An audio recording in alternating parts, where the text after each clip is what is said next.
Hi everyone, good morning. Good morning, everyone. Good morning, everyone. Good morning. चलो attendance से शुरू करते हैं। आशा, राजेश, मनु, मनु एब्सेंट है मनु? प्रेजेंट तो है। अच्छा, आवाज नहीं आ रही है मनु।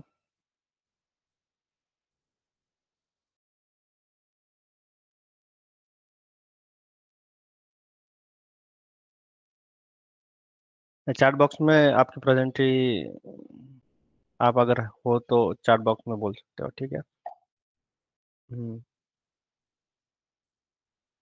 प्रकाश, Present, sir.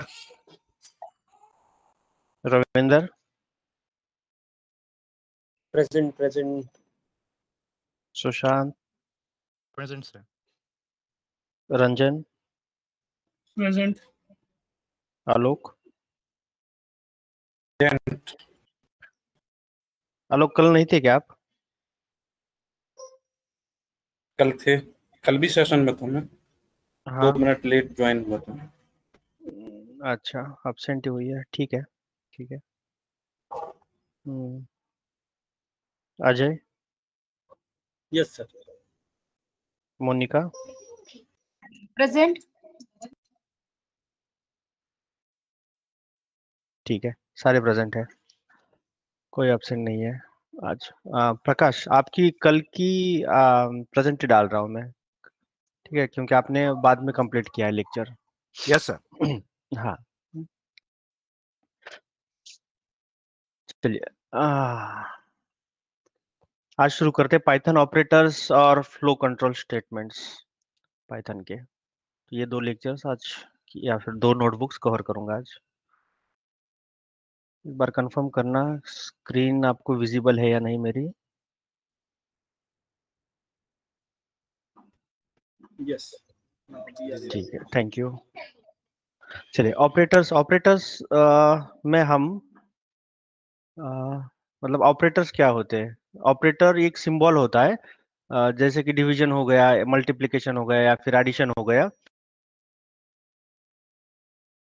आते हैं एडिशन का डाल दिया तो प्लस सिंबल डाल दिया तो दोनों का एडिशन करके वो दे देगा हमें, राइट। दो वेरिएबल्स का या फिर 2 नंबर्स का। वेरिएबल्स में एज ए वेरिएबल्स आप ये ऑपरेटर्स यूज कर मतलब वेरिएबल्स के लिए आप ऑपरेटर्स यूज कर सकते हो या फिर सीधा नंबर्स के लिए भी डायरेक्टली आप ऑपरेटर्स यूज कर सकते हो। तो ये ऑपरेटर्स कौन कौन से होते हैं? तो पहले तो अरिथमेटिक कुछ ऑपरेटर्स है, जैसे प्लस है, माइनस है, right. Multiplication, addition, division, floor division, subtraction, जो भी आप मतलब अभी तक हमने सीखा है अप टू 10th, वही अरिथमेटिक ऑपरेटर्स हम आज सीखने वाले हैं और उनका पाइथन में इम्प्लीमेंटेशन देखने वाले हैं। उसके अलावा कुछ रिलेशनल ऑपरेटर्स या फिर कंपैरिजन ऑपरेटर्स होते हैं, राइट। लेस देन और इक्वल टू, ग्रेटर देन और इक्वल टू, ये सब पढ़ने वाले हैं। लॉजिकल ऑपरेटर्स होते हैं, एंड और बीट वाइज ऑपरेटर्स होते हैं, left shift, right shift, assignments कुछ ऑपरेटर्स होते हैं, ईज वगैरह, स्पेशल ऑपरेटर्स कुछ होते हैं। तो वन बाय वन हम ये सारे ऑपरेटर्स पढ़ेंगे। जो हम डेटा साइंस में यूज नहीं करते वो बीट वाइज ऑपरेटर्स है। मैंने तो अभी तक यूज नहीं किया है, बट हाँ पाइथन अभी पढ़ रहे हैं हम, कोर पाइथन, इसलिए मैं वो भी कवर करना चाहता था। हम्म, ठीक है, चलिए शुरुआत करते हैं अरिथमेटिक ऑपरेटर्स से। तो अरिथमेटिक ऑपरेटर्स में कुछ ऑपरेटर्स जैसे addition, subtraction, multiplication, division, modulo, floor division और एक्सपोनेंट ऑपरेटर, ये कुछ ऑपरेटर्स है। आपको शायद जो पहले 4 ऑपरेटर्स है वो पता होंगे, फिर बाद में आता है मॉड्यूलो, फ्लोर डिवीजन और एक्सपोनेंशियल ऑपरेटर। तो ये ऑपरेटर्स नए हैं आपके लिए, कुछ लोगों के लिए मतलब हम्म, तो बाकी तो इंट्यूटिव है। एडिशन कैसे किया जाता है, सब्सट्रैक्शन, वो सब हमें पता है। देखो एडिशन, ए प्लस बी ऐसा लिखते हैं हम, एडिशन कोई भी दो नंबर्स का या फिर दो वेरिएबल्स का हमें एडिशन करना है तो, और ये दो वेरिएबल्स यहाँ पे हमने डिफाइन कर लिया है ऑलरेडी, ये इक्वल्स टू 15 और बी इक्वल्स टू 2, और ए प्लस बी करने के बाद वो 15 प्लस 2 देगा हमें 17।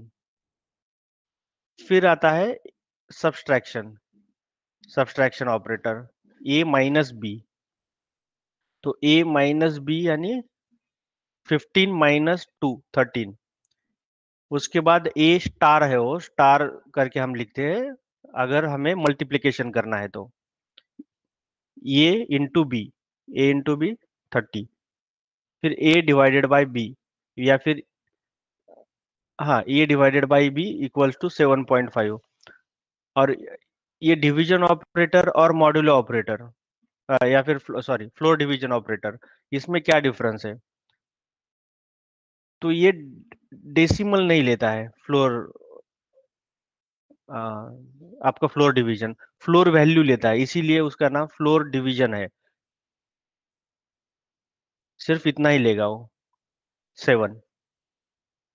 फिर आता है ए मॉड्यूलो, ए मॉड्यूलो बी, मतलब उसका रिमाइंडर क्या उसका रिमाइंडर क्या होगा?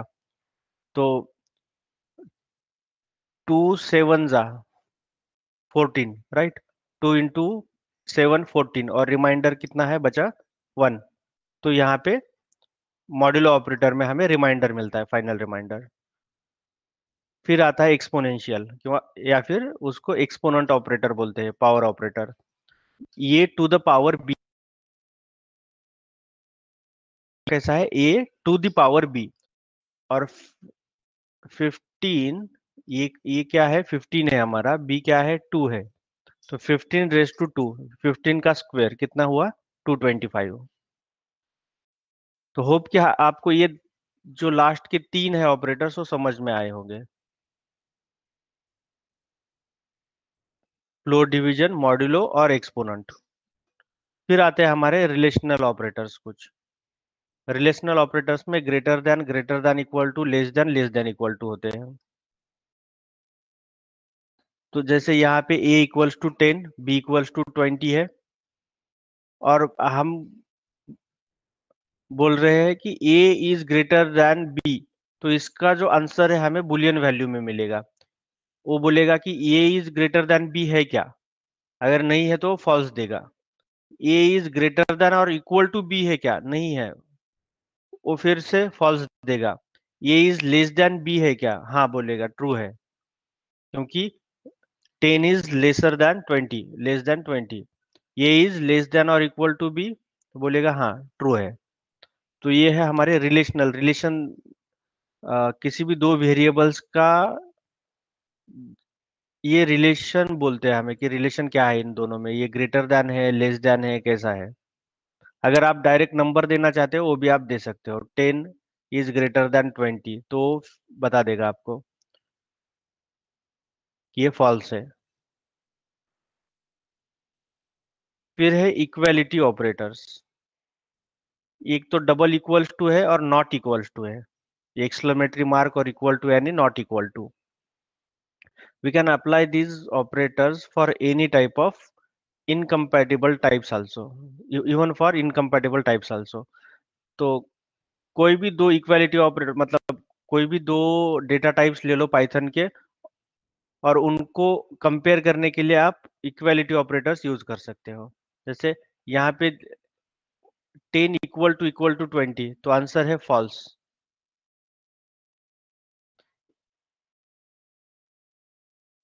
10 इज नॉट इक्वल टू 20, हाँ वो बोलता है कि सही है, 10 is not equal to 20। 10 equal to true, नहीं, वो बोलेगा फॉल्स, ये 10 और ट्रू सेम नहीं है। फॉल्स इक्वल टू फॉल्स, हाँ बोलेगा ट्रू। या फिर मल्टीपल भी हम इक्वल टू ऑपरेटर्स लगा सकते हैं एक ही लाइन में, वन लाइन ऑफ कोड में, 10 इक्वल टू 10 इक्वल टू 10 ऐसा, तो ये बोलेगा ट्रू। या फिर एक भी नंबर आपने चेंज कर दिया तो वो बोलेगा फॉल्स। अब हमारे डेटा साइंस में इसका यूज कब होता है? तो इसका यूज एक तो होता है, जैसे कि मान के चलिए मेरे पास कुछ लाइंस है, कुछ रिकॉर्ड्स है,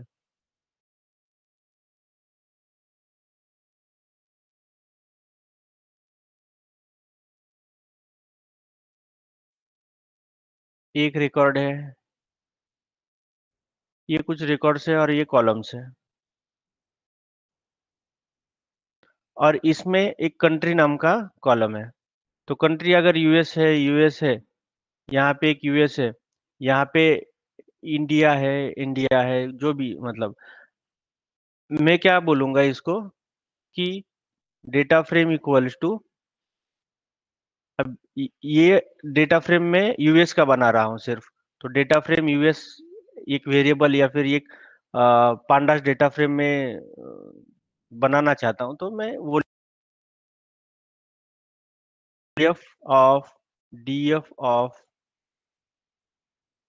कंट्री इक्वल टू यूएस, तो ही हमें ये इसमें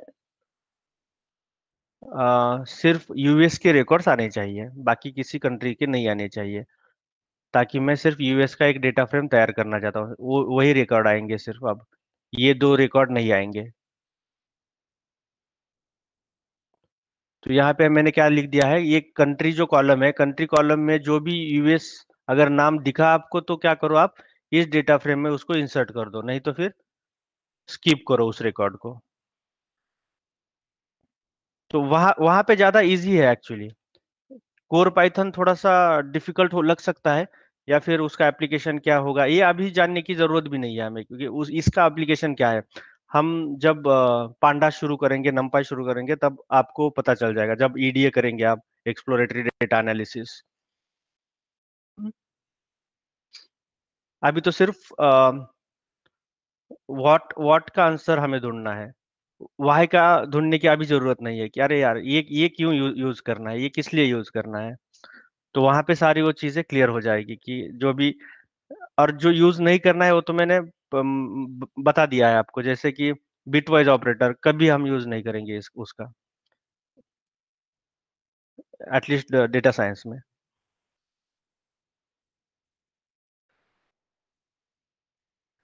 ठीक है, फिर आते हैं लॉजिकल ऑपरेटर्स। क्या है लॉजिकल ऑपरेटर्स? एंड, और, नॉट, ये तीन ऑपरेटर्स है logical operators. We can apply for all data types.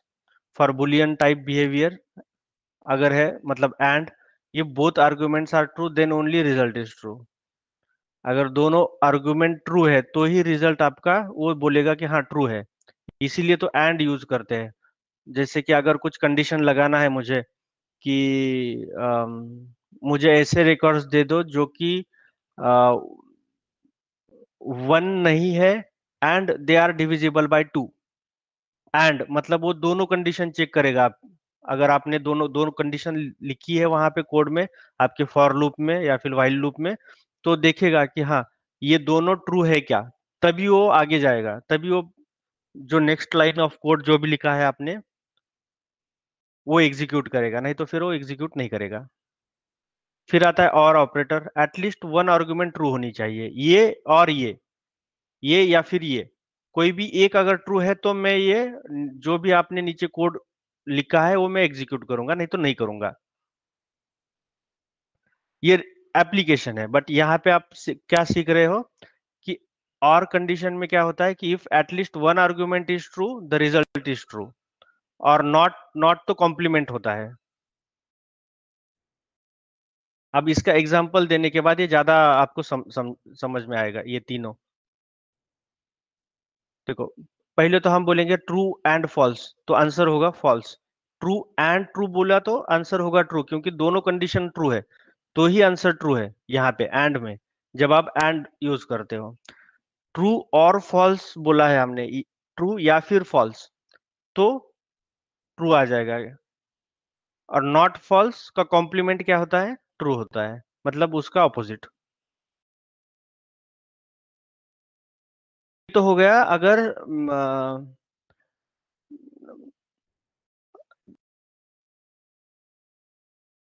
से वो बुलियन है तो ही वो काम मतलब काम आएगा।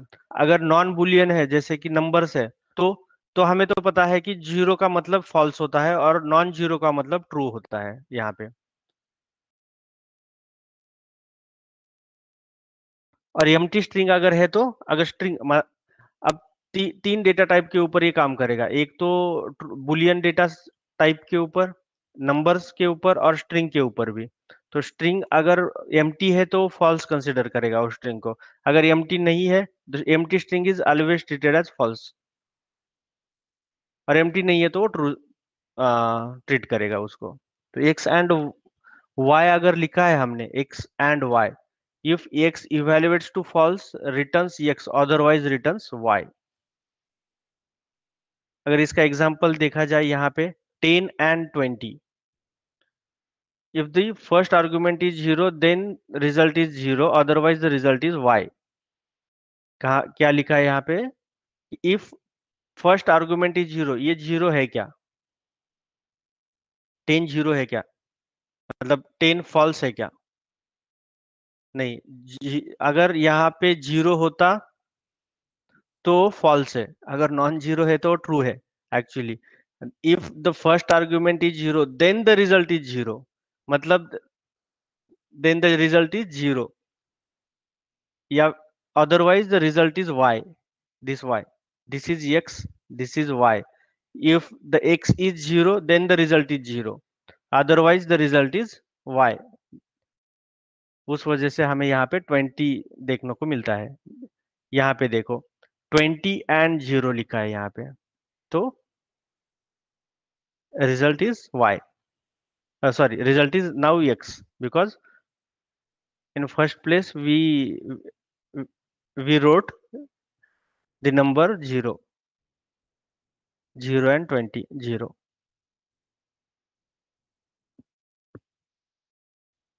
यहाँ पे कुछ डाउट्स एंड में,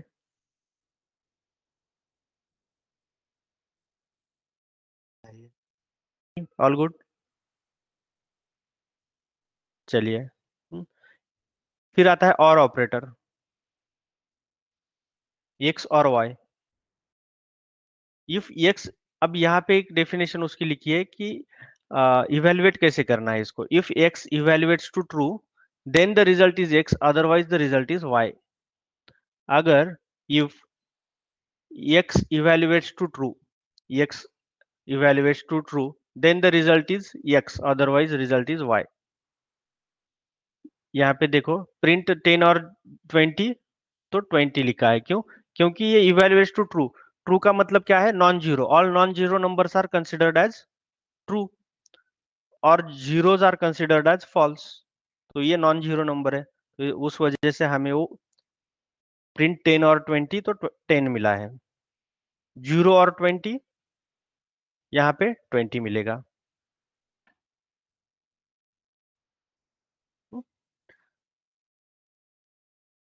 नॉट एक्स, अब नॉट एक्स सिंपल है, अगर नॉट ट्रू है तो फॉल्स आएगा, क्योंकि नॉन जीरो क्या होता है, ट्रू होता है, तो नॉट ट्रू लिखा है यहाँ पे, तो नॉट ट्रू का मतलब फॉल्स होता है, नॉट जीरो, नॉट फॉल्स का मतलब ट्रू होता है, जीरो का मतलब क्या है, फॉल्स है, तो नॉट फॉल्स यानी उसका कॉम्प्लीमेंट, ऑपोजिट उसका, राइट। तो यहाँ पे कुछ left shift right shift operators है, ये आपके लिए होमवर्क होगा, बट ये वैसे जरूरी है भी नहीं, बट मैं ठीक है, मैं आपको बता देता हूँ वो भी, कि सबसे पहले तो हमें ये जानना होगा कि how to convert the numbers into binary. हम जो नंबर सिस्टम फॉलो करते हैं ना, वो डेसिमल है। अब डेसिमल का कन्वर्जन अगर हमें बाइनरी में करना है, तो जीरो का कन्वर्जन होगा 0 0 0 0, राइट। 1 का कन्वर्जन क्या होगा, 0 0 0 1। 2 का कन्वर्जन क्या होगा, 0 0 1 0। 3 का वैसे ही क्या होगा, 0 0 1 1। 4 का होगा 0 1 0 0।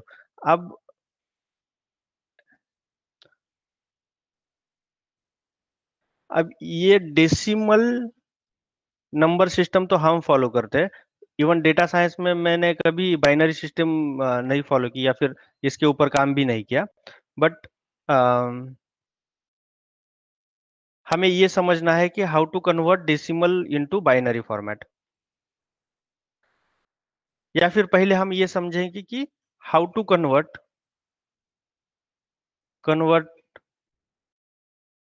From binary to decimal. आप देखते हैं एक बार, ताकि वो फिर डेसिमल टू बाइनरी सिंपल हो जाए और सिंपल हो जाएगा।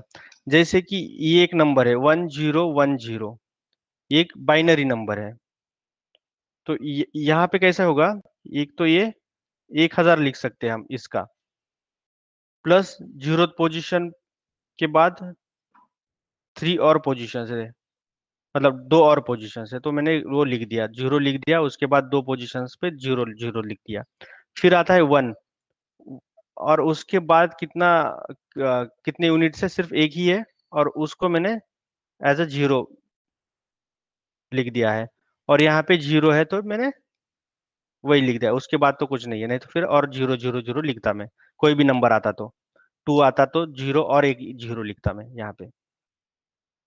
और इसको सिंप्लीफाई किया तो 1000 तो वैसा के वैसा रहेगा, यहाँ पे 0 हो जाएगा, यहाँ पे 10 हो जाएगा, सॉरी प्लस में लिख रहा हूँ, नहीं यहाँ पे और यहाँ पे 0 0 के 0 रहेगा यहाँ पे। और यहाँ पे जो फॉलो करते हैं हम 1 इंटू 2 टू द पावर कितना है, यहाँ पे 3 है, 2 टू द पावर 3। फिर हम करेंगे 0 इंटू 2 टू द पावर 2,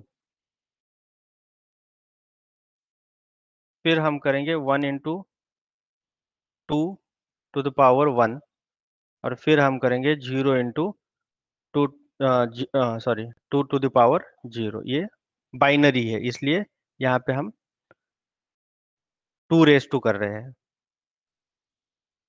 तो इसका जो आंसर आता है 2 टू द पावर 3 का 8 आता है, इसका 0 आएगा क्योंकि 0 इंटू नंबर 0, फिर 2 आएगा और फिर 0 आएगा, और इसका आंसर होगा 10। तो फाइनल आंसर इसका हुआ आपका 10। ये है उसका बाइनरी रिप्रेजेंटेशन, और ये है इसका डेसिमल रिप्रेजेंटेशन। अब आप बोलोगे कि how we can convert decimal to binary, तो ये कैसे पॉसिबल है।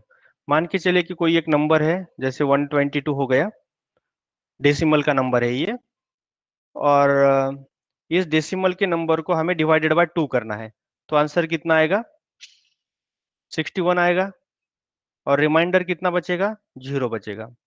फिर 61 को लेना है, 61 में डिवाइडेड बाय 2 करना है, तो कितना आएगा आंसर, 30, और रिमाइंडर कितना बचा, 1 बचा। 30 इंटू 2 60, 60 प्लस 1 61। तो यहाँ पे जो लिखा है मैंने वो रिमाइंडर है हर एक स्टेप का, यहाँ पे जो लिखा है वो डिवाइडेड बाय 2 है, और ये तो ओरिजिनल नंबर है, मतलब कि डेसिमल नंबर 122 है। फिर बाद में आता है यहाँ पे 30, और यहाँ पे 15 आएगा, फिर 15 टू ज़ा 30, रिमाइंडर 0। फिर आएगा यहाँ पे 15, 2 7 ज़ा 14, रिमाइंडर 1। फिर आएगा 7, 3 टू ज़ा 6 1। फिर आएगा 3, यहाँ पे आएगा 1, 2 मल्टीप्लाई बाय 1 2, तो यहाँ पे आएगा 1, और फिर बचेगा आखिर में 1। तो 1 1 1 को तो डिवाइड नहीं कर सकता 2, तो आएगा 0, और रिमाइंडर फिर से आएगा 1। तो अब यहाँ से ऊपर जाना है हमें, जैसे कि 1 1 1 1 0 1 0। अब ये होगा बाइनरी रिप्रेजेंटेशन ऑफ 122, इस नंबर का ये बाइनरी रिप्रेजेंटेशन है। तो कंप्यूटर को ये भाषा समझ में आती है, राइट, बाइनरी भी। तक क्लियर है? हम्म?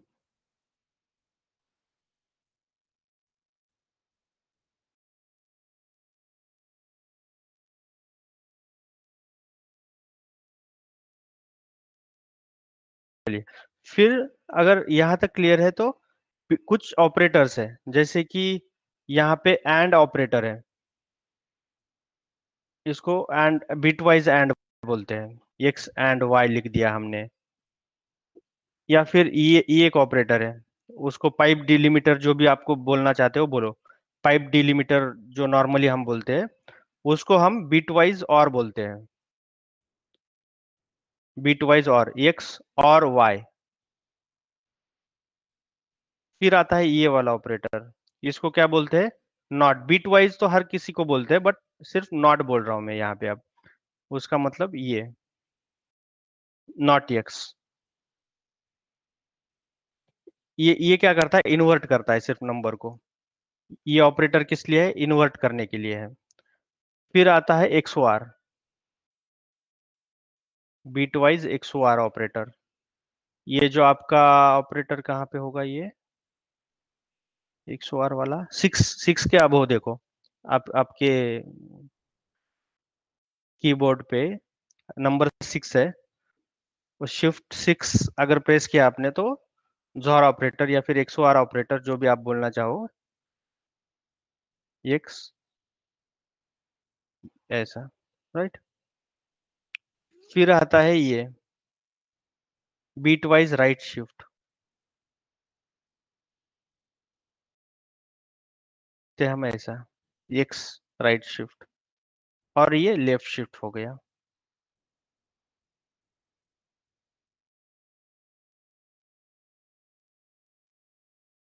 Shift operator. अब ये एंड ऑपरेटर क्या है, क्विकली हम देखेंगे मेन ऑपरेटर्स, बाकी आप देख लेना या फिर नहीं भी देखा तो चलेगा, हमारे डेटा साइंस के स्कोप के बाहर है ये सिलेबस। 1010 मान के चलो ये, और बी है 4 का रिप्रेजेंटेशन कैसा है, 0100 है। अब ये बाइनरी रिप्रेजेंटेशन हो गया दोनों का।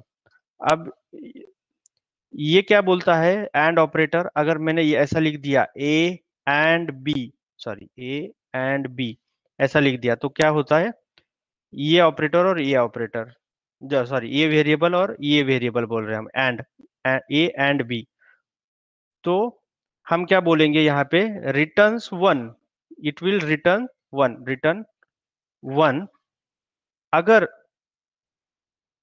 दोनों 1 है तो, अगर कोई भी एक 0 है तो 0, अगर दोनों 1 है तो ही 1 मिलेगा हमें, नहीं तो 0 मिलेगा, सिंपल है इसका लॉजिक। अगर दोनों 1 है तो यहाँ पे क्या है, 0 है, यहाँ पे 1 एंड 0 है तो 0 हो जाएगा, यहाँ पे 0 एंड 1 है 0 हो जाएगा, यहाँ पे 1 एंड 0 है 0 हो जाएगा। देखो 0 0 0 0 मिला है तो इसका मतलब 0 मिला है हमें, बस ए एंड बी। फिर आता है और ऑपरेटर, और में क्या लॉजिक है, हमें क्या करो, एक दे दो, if either of the bit is 1, इन दोनों केस में क्या करो, मुझे 1 दे दो, नहीं तो फिर 0 दे दो, 0 0 है तो 0 दे दो, कोई भी 1 है तो 1 दे दो। तो ये आप बताओ, ए एंड बी और बी, ए और बी का क्या होगा, इससे बताओ। 0 0, यहां से शुरू करो, नहीं तो पूरा एक नंबर बताओ मुझे, चलिए।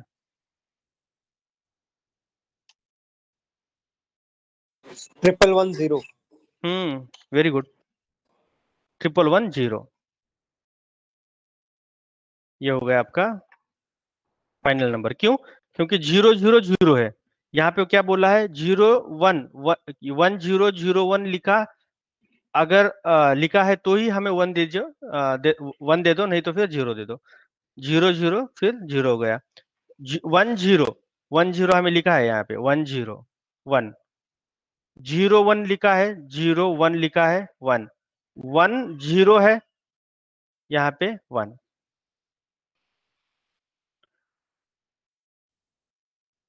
वैसे ही नॉट ऑपरेटर है, नॉट ऑपरेटर क्या होता है, उसका returns complement of the number. और नॉट ऑपरेटर का ऐसा है कि अगर x लिख दिया 10 तो यहाँ पे आएगा -10, ठीक है। अब इसके डिटेल में नहीं जाएंगे हम फिर से, सिर्फ ये इतना ही याद रखो कि x है और उसका कॉम्प्लीमेंट कर दिया तो ऑपोजिट नंबर ले लेगा उसका। फिर आता है XOR ऑपरेटर, XOR जोहर ऑपरेटर, जो भी बोलना है। ये क्या करता है, 1 आउटपुट में देता है। कब देता है? One of the bit is 1।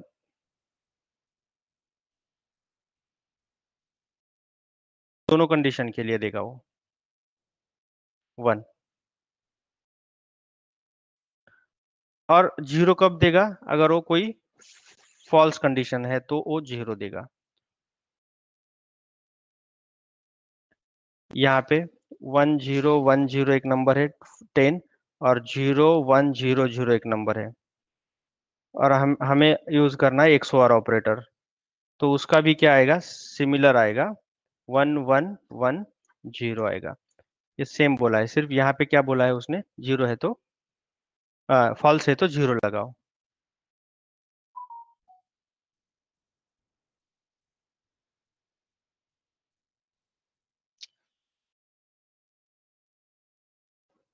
ठीक है। उसके बाद आते हैं शिफ्ट ऑपरेटर। शिफ्ट ऑपरेटर्स भी काफी सिंपल है। शिफ्ट ऑपरेटर्स में नाम ही है, shift the bytes, use to shift the bytes, use to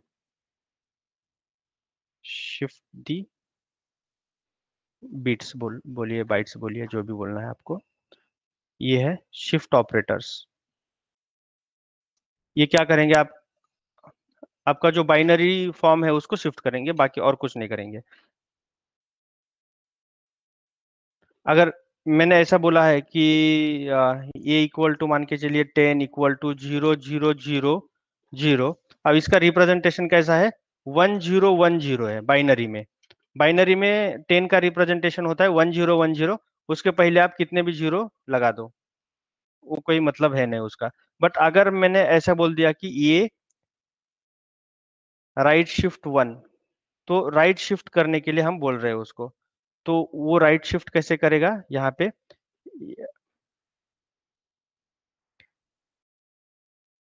ये जो 1 है वो यहाँ पे आएगा 1, ये जो 0 है यहाँ पे आएगा 0, फिर ये 1 है 1, और यहाँ का 0 एक यहाँ पे आ जाएगा 0, यहाँ का 0 डिलीट, मतलब डिलीट हो जाएगा, वो कट हो जाएगा। तो फिर से हमें 1010 ही मिल रहा है, बट वो लेफ्ट शिफ्ट अगर कोई दूसरा नंबर होता तो ज्यादा इंट्यूटिव लगता आपको। ओ नहीं, अलग अलग मिल रहा है, राइट। 1010 था तो 0101 मिल रहा है अभी। ऐसा ही है left shift approach. Left shift में क्या होता है, बिट वाइज लेफ्ट शिफ्ट में वो लेफ्ट साइड चला जाएगा। 0100। राइट। ये इंट्यूटिव है, इसको ज्यादा समय नहीं लगेगा। चलिए, ये तो हो गए हमारे बिट वाइज ऑपरेटर्स, ये किसी काम के नहीं है, बट हाँ थोड़ा सा अगर आपको क्या बोलते हैं, लॉजिकल थिंकिंग, आपका एप्टीट्यूड बढ़ाना है तो थोड़ी सी एक्सरसाइज थी वो। बस इसकी थ्योरी आप पढ़ लेना, वही वही पढ़ाया मैंने यहाँ पे, यहाँ पे भी वही नोट्स है।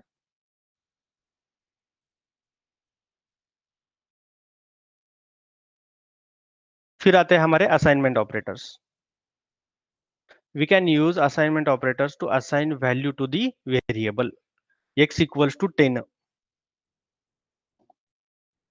Equal to assignments. असाइनमेंट कर रहे हैं हम एक वेरिएबल, एक नंबर को वेरिएबल से असाइन कर रहे हैं, या फिर एक वेरिएबल असाइन कर रहे हैं किसी पर्टिकुलर वैल्यू को। We can combine assignment operators with some other operator too, तो किसी एक अरिथमेटिक ऑपरेटर को भी हम यूज कर सकते हैं। यहाँ पे देखो, x प्लस इक्वल टू 10 लिखा है मैंने। प्लस इक्वल टू यानी कि x equal to x plus 10 होता है, उसका मतलब x equal to x plus 10 इसका।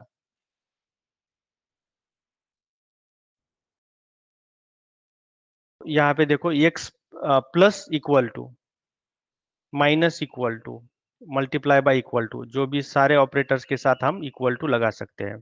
जैसे कि यहाँ पे x equal to 10, x plus equal to 20 अगर लिखा मैंने तो x की वैल्यू 10 थी, अब क्या हो रहा है, x मॉडिफाई हो रहा है, x इक्वल टू हम बोल रहे हैं कि x इक्वल टू 10 प्लस 20 करो, मॉडिफाई करो उसको, तो ये हो जाएगा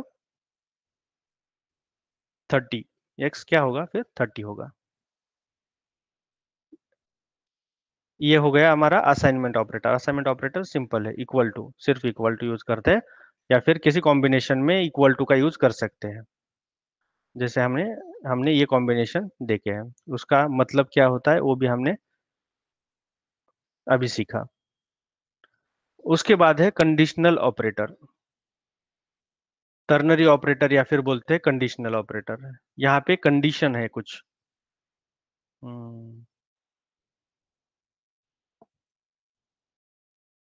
एक सेकंड दे दीजिए मुझे।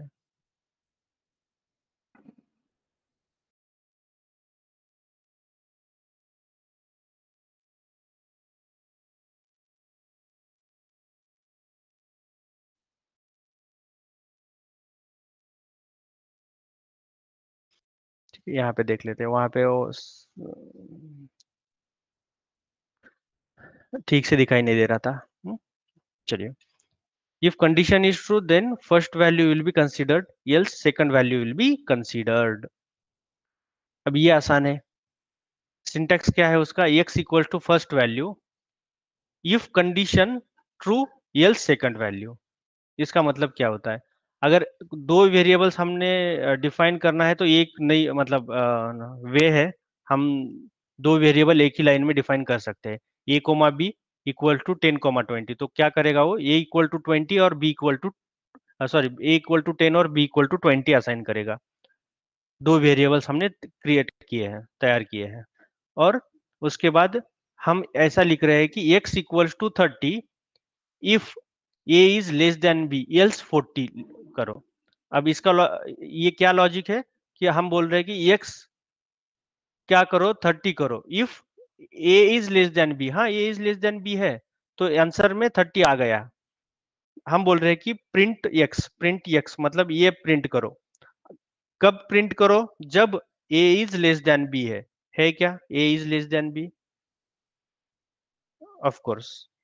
नहीं तो क्या करो, अगर a is less than b नहीं होता, मान के चलिए कि यहाँ पे 20 होता 10 की जगह पे, और 20 की जगह पे 10 होता, तो आंसर में क्या आता, आंसर में 40 आता, ये एल्स कंडीशन में चला जाता। अब ये इफ एल्स कंडीशन हम थोड़ा सा ब्रेक लेने के बाद शुरू करेंगे आज ही, तो आपको वहां पे और ज्यादा क्लियर हो जाएगा। होप कि यहाँ पे भी वो क्लियर है। ये फेल्स, ये नहीं तो वो, क्या नहीं तो, अगर ये इज लेस देन नहीं तो क्या करना है, 40 लिखना है। पर इस केस में A is less than B true है, तो ट्रू होने के कारण हमें, और जब जब मतलब हम आगे जाएंगे और ये लूप्स सीखेंगे तब आपको ये ज्यादा समझ में आएगा। अभी के लिए उतना समझ में नहीं आया तो भी इट्स ओके, आपको उसके लिए थोड़ी सी प्रैक्टिस लगेगी और मैं वो करवा लूंगा, तो डोंट वरी, जो भी नॉन कोडिंग बैकग्राउंड से है।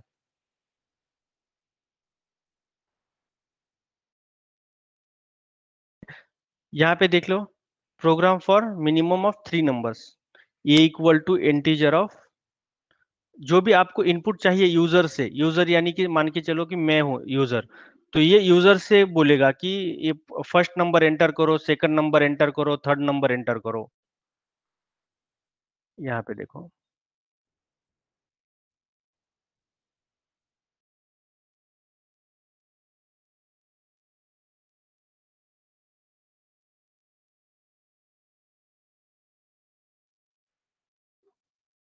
हम 3 इनपुट रन टाइम में ले रहे हैं। इसका मतलब होता है कि रन टाइम, ये रन हो रहा है और रन टाइम में हम इनपुट प्रोवाइड कर रहे हैं इसको। शुरू पहले से ही इनपुट प्रोवाइड करके रखे, ऐसी बात नहीं है यहाँ पे। तो इसलिए हम बोल रहे हैं कि इनपुट दे दो, यूजर को बोल रहे हैं कि इनपुट दे दो, और उसका कन्वर्जन हम इंटीजर फॉर्मेट में कर रहे हैं। देखो ये मांग रहा है मुझे, एंटर द फर्स्ट नंबर बोल रहा है मुझे, तो मैं क्या करता हूँ, 10 दे देता हूँ। अब बोलेगा कि एंटर द सेकंड नंबर, ठीक है, मैं 20 दे दूंगा। अब एंटर प्रेस कर रहा हूं मैं 20 नंबर टाइप करके, और फिर 30, और फिर रिटर्न या फिर एंटर प्रेस कर रहा हूं मैं। फिर मिनिमम वैल्यू आ गई उसकी 10 बोल रहा है वो। ये प्रोग्राम जो है वो program for minimum value, minimum of 3 numbers है। अगर कोई 3 नंबर यूजर्स ने दे दिए इस प्रोग्राम को, तो क्या करेगा, सबसे छोटा वाला नंबर आपको दे देगा वो। तो उसके लिए एक लॉजिक लिखा है यहाँ पे, देखो हम क्या कर रहे हैं कि इफ स्टेटमेंट, अगर अगर a is less than b है, a is less than b है, और या फिर हाँ and a is less then c,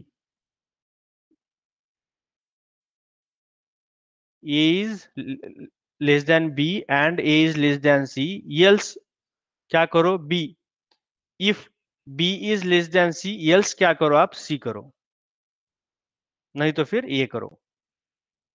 अगर ये कंडीशन कोई भी सही नहीं है तो ये कर दो। a is less than b and a is less than c, else क्या करो, b करो। if कब कब करो, if b is less than c है, b is less than c है तो b करो, नहीं तो फिर c कर दो। अभी इसी लॉजिक को आप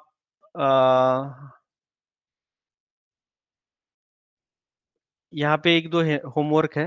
होमवर्क क्या है, write a program for maximum of 3 number. से काफी सिंपल है, इसको समझ के आपको जो भी ग्रेटर नंबर है, मतलब मैक्सिमम नंबर है, वो आपको ढूंढ के निकालना है यहाँ पे। ये आपके लिए होमवर्क होगा, सिंपल होमवर्क। होमवर्क दो टाइप के होंगे, एक तो एक्सप्लिसिट होमवर्क हो गया आपके, जो मैं अभी आज दोपहर में आपको कुछ लिंक्स प्रोवाइड करूंगा। वो होंगे आपके फुल लेंथ असाइनमेंट्स, और ये छोटी छोटी असाइनमेंट्स जो कि क्लास में देता हूं मैं, वो एक अलग असाइनमेंट्स है। तो दो तीन प्रकार है असाइनमेंट्स के, एक तो क्लास में जो हो रहा है उसकी, एक एक्सप्लिसिटली जो असाइनमेंट, और जो मेजर प्रोजेक्ट्स है, वो 3 टाइप के आपको असाइनमेंट्स मिलेंगे आगे से।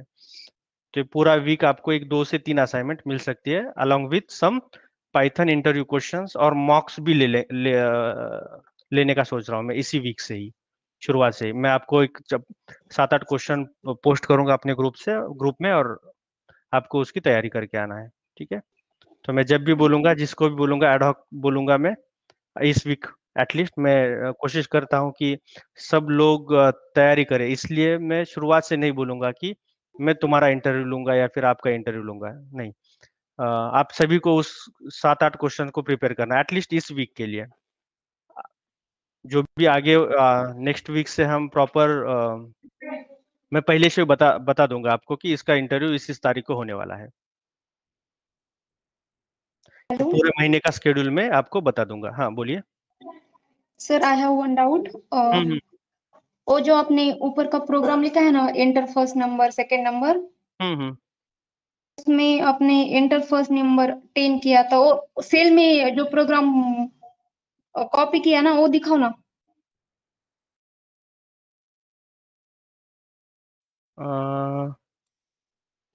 यहाँ पे हाँ, तो इसका फाइनल आउटपुट क्या आएगा, मीन्स आपने आपने बताया a ये इज लेस देन b, तो हमारी a की वैल्यू 10 है और b की 20 है, राइट।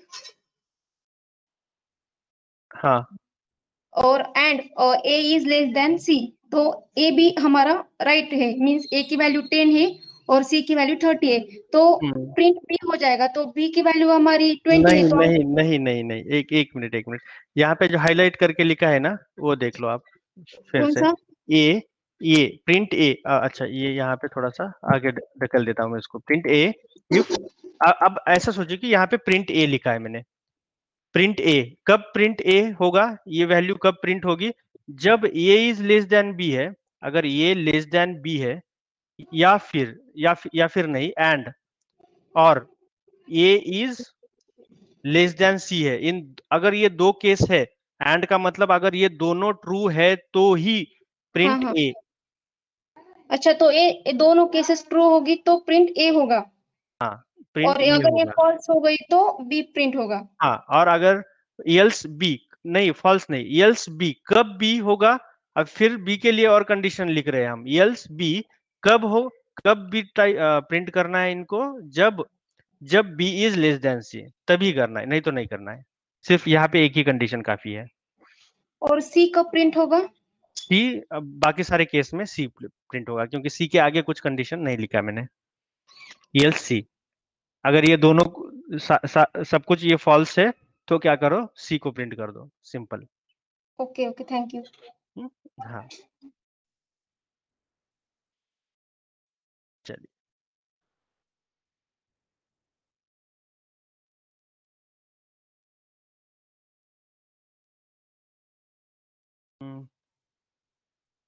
आइडेंटिटी, हाँ, ये प्रोग्राम कब क्लियर होगा, और जब मैं फ्लो कंट्रोल स्टेटमेंट्स पढ़ाऊंगा तब ये ज्यादा क्लियर हो जाएगा। तब तक के लिए होल्ड करो, बस हम एक 15 मिनट में शुरू करने वाले हैं वो भी। अभी असाइनमेंट तो शायद क्लियर हो चुकी होगी आपको। आपको यही नोटबुक अगर डाउनलोड करना है तो कर लो। अगर ये असाइनमेंट मुझे दिखाने की जरूरत है नहीं।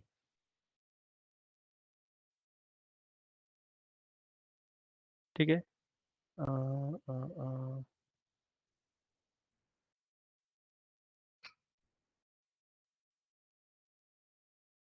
कोई नहीं।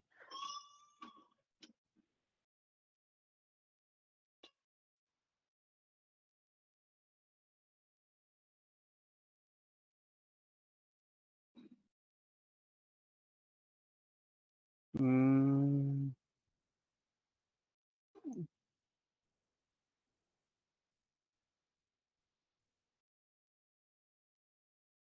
अच्छा, math homework to find the area of circle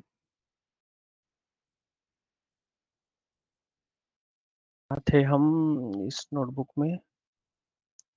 homework, यहाँ तक थे। चलिए, इसके बाद आइडेंटिटी ऑपरेटर्स दो है हमारे पास। ये आइडेंटिटी ऑपरेटर्स क्यों यूज होते हैं? एड्रेस कंपैरिजन के लिए। दो दो वेरिएबल्स का या फिर दो नंबर्स का, दो डेटा टाइप्स का, जो भी हमने डिक्लेयर किए हैं दो डेटा टाइप्स, उसका एड्रेस कंपेयर करने के लिए ये दो ऑपरेटर्स, आइडेंटिटी ऑपरेटर्स, नाम ही है आइडेंटिटी। आइडेंटिटी यानी एड्रेस, एड्रेस कंपेयर करने के लिए कौन से दो ऑपरेटर्स है ये? इज और इज नॉट। इज ऑपरेटर है और इज नॉट ऑपरेटर है। R1 is R2 returns true if both R1 and R2 are pointing to the same object.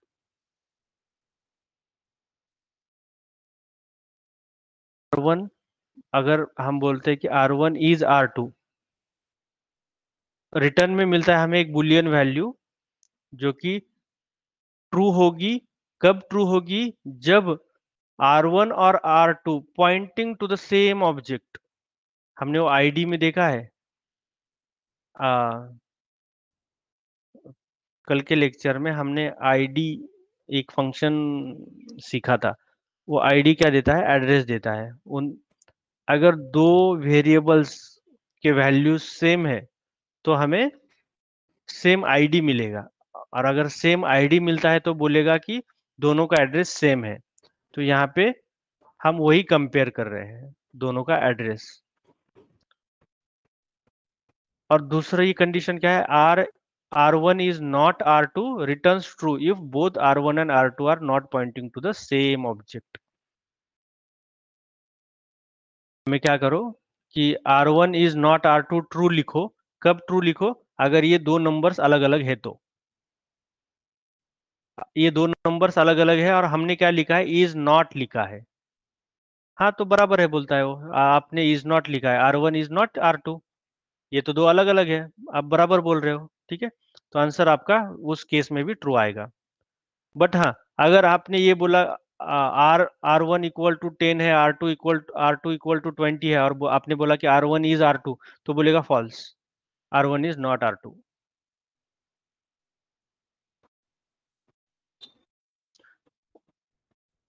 उसके बाद आते हैं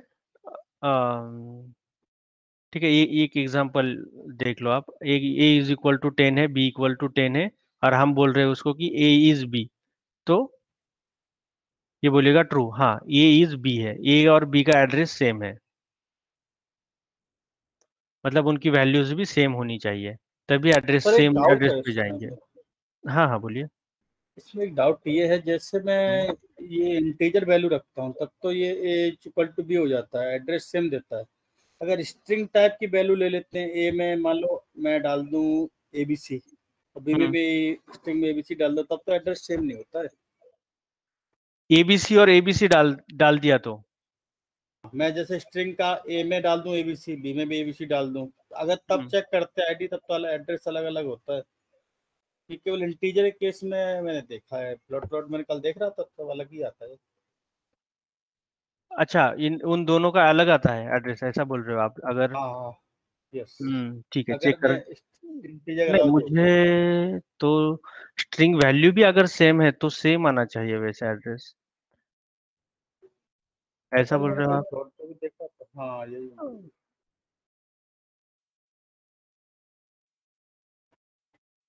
हाँ, सेम आनी चाहिए, क्योंकि ये सेम लिखा है हमने, जो भी वैल्यूज आप दे रहे हो सेम दे रहे हो। एड्रेस देख रहे थे, एड्रेस अलग अलग था मैंने जो देखा। एड्रेस अलग अलग था? हाँ अच्छा, यस।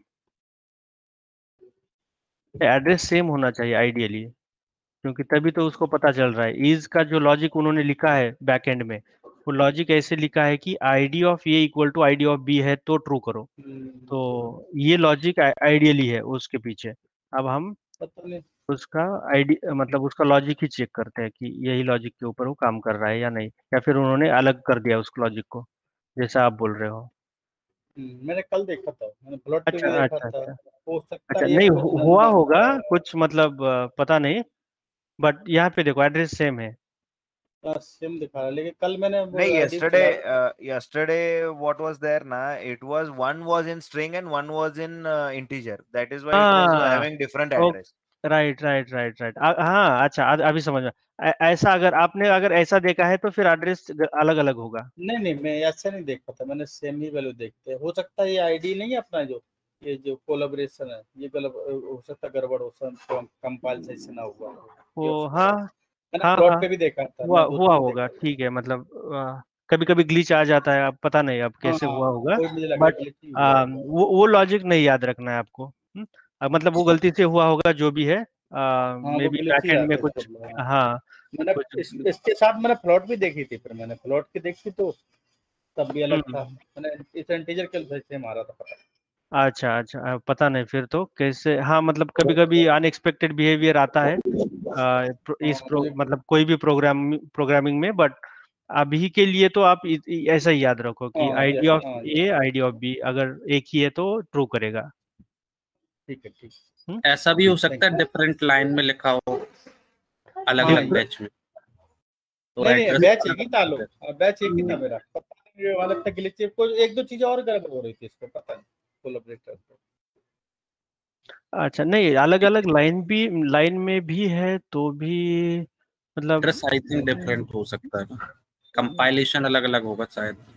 हाँ अगर आपने पता कुछ नहीं। मॉडिफाई किया है या फिर पता नहीं उसको वेरिएबल, ये कब होता है जब आप मॉडिफाई कभी करते हो और उसको पता ही, मतलब कभी कभी होता है कि सेल रन नहीं हुई, या फिर वो पुराना ही वेरिएबल उठा हाँ के हो सकता। ले रहा है, या फिर अलग अलग, मतलब सेम वेरिएबल के नाम लिख दिया और अलग अलग वैल्यू असाइन की, तो कंपाइल कभी कभी वो ग्लिच आ जाता है और नहीं कर पाता वो कंपाइल। तो हाँ वो ग्लिच ही क्या लग रहा है मुझे। चलिए, अभी हम देखते हैं membership operators. So we can use membership operators to check whether the given object present in the string, list, set, tuple और dictionary। तो membership operators क्या है? in और not in, ये दो membership, ये बोलते हैं कि इसमें है क्या, ये particular चीज उसका member है क्या। जैसे कि एक list है और हम बोल रहे हैं कि 1 in that particular list है क्या, 1 to 10 की लिस्ट में। तो हम क्या बेसिकली क्या चेक कर रहे हैं वहां पे? मेंबरशिप चेक कर रहे हैं कि ये पर्टिकुलर वैल्यू उस ग्रुप का मेंबर है कि नहीं है। बस उतना, और उसका भी आंसर ट्रू फॉल्स में आ जाता है।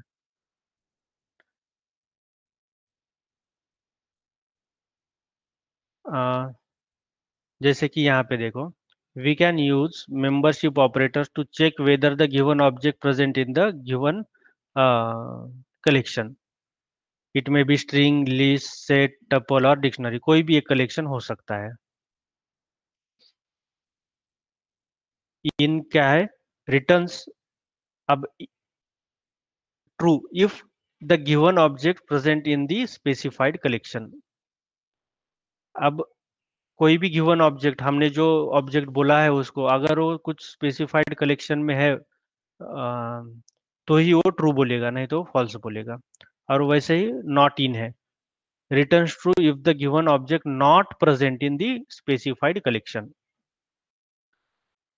अब कलेक्शन क्या है, यहाँ पे एक स्ट्रिंग है, या हमारी एक स्ट्रिंग डिक्लेयर की है हमें, hello learning Python is very easy. और हम यहाँ पे कुछ मेंबरशिप ऑपरेटर्स ट्राई कर रहे हैं। जैसे कि हम बोल रहे हैं कि H H in x, H x में है क्या, एक्स क्या है, ये स्ट्रिंग है। तो सिर्फ हम बोल रहे हैं कि एच इन एक्स, तो बोलेगा ट्रू, हाँ है, कहीं तो मिला होगा उसको, यहाँ पे मिल गया एच, तो बोलेगा कि हाँ प्रेजेंट है, एच प्रेजेंट है। हम बोल रहे हैं कि D is x, D in x, तो बोलेगा फॉल्स, डी इसको मिला ही नहीं कहीं पे इस स्ट्रिंग में। फिर हम बोलेंगे कि D not in x, D x में नहीं है, तो डी एक्स में नहीं है, हाँ नहीं है, डी तो नहीं है, तो बोलेगा ट्रू, हाँ बराबर आप बोल रहे हो, डी नॉट इन एक्स। और पाइथन इन एक्स, हाँ बोलेगा ट्रू। अगर यहाँ पे स्मॉल पी लिख दिया तो स्मॉल केस में, लोअर केस में, तो बोलेगा नहीं, फॉल्स बोलेगा वो, क्योंकि ये केस सेंसिटिव लैंग्वेज है, हमें पता है। तो ये हो गए हमारे मेंबरशिप कुछ ऑपरेटर्स। उसके बाद है ऑपरेटर प्रेसिडेंस।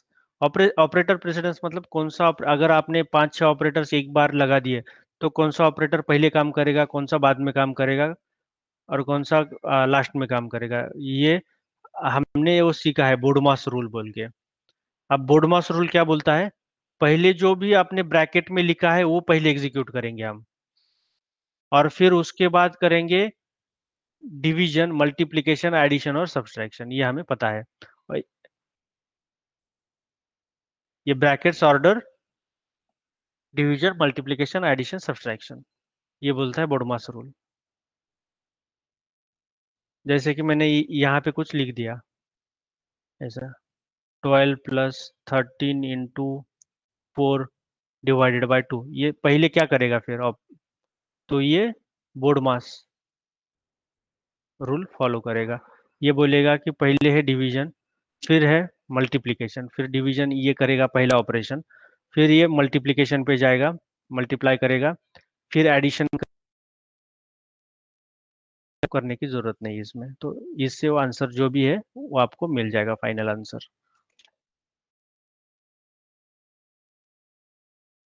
राइट। अब हमारे पाइथन में अलग अलग मॉड्यूल्स आते हैं, वो इनबिल्ट नहीं रहते, इनबिल्ट पाइथन में ये कोड नहीं लिखा हुआ है पाइथन वर्चुअल मशीन में, तो ये कोड एडवांस कोड्स है, और हमें उस अगर वो कोड यूज करना है या फिर वो फंक्शन यूज करना है, तो कुछ मॉड्यूल्स इंपोर्ट करनी पड़ती है और डाउनलोड करनी पड़ती है।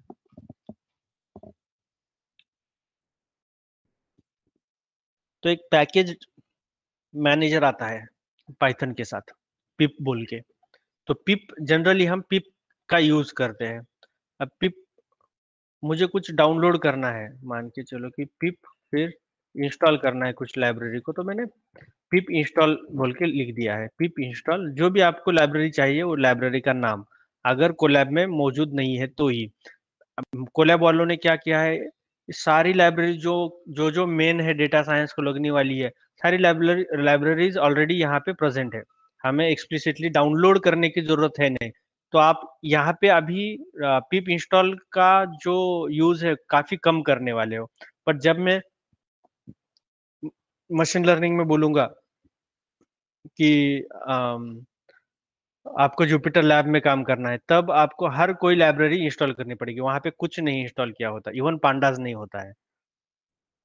पांडाज एक लाइब्रेरी है, वो आगे जाके हम सीखेंगे, अभी के लिए तो। बट हाँ देखो, वो क्या बोल रहा है, रिक्वायरमेंट ऑलरेडी सेटिस्फाइड, ये ऑलरेडी है हमारे पास। पाइथन 3.10 यूज कर रहे हैं लोग,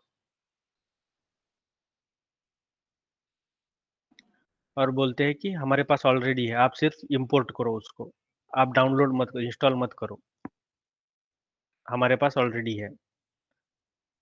कोई भी लाइब्रेरी हमें यूज करनी है तो सेम पिप इंस्टॉल,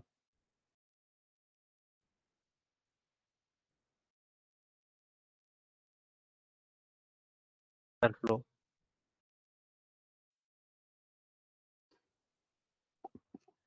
ज्योति, यहाँ पे भी देखो, ये बोल रहा है कि रिक्वायरमेंट्स ऑलरेडी सेटिस्फाइड।